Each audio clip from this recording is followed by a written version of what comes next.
TV Manijak, emisije za sve uzraste. Urgentni centar, druga sezona. Posle velikog uspeha prve sezone očekuju nas nove premijerne epizode serije Urgentni centar, u kojima ćemo takođe pratiti uzbudljive, dramatične i potresne priče iz medicinske ustanove u kojoj se lekari, sestre, tehničari i kompletno osoblje non stop, bez pauze i predaha bore da spasu ljudske živote. Svi oni zajedno 24 sata dnevno, 7 dana u nedelji prolaze kroz dinamične situacije.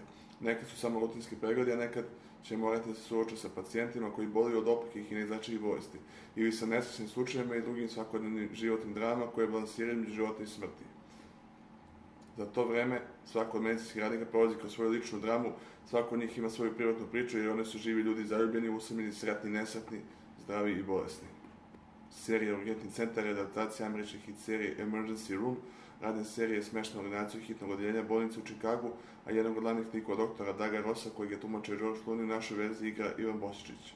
Uloge: Ivan Bosičić, Marko Janjić, Tamara Kacunović, Ivan Jevtović, Miodrag Dragičević, Dubravka Mijatović, Dragana Mićalović, Anja Alač, Branko Vidaković, Milica Janketić, Ivana Dudić, Nemanja Janičić, Predrag Miki Manojlović.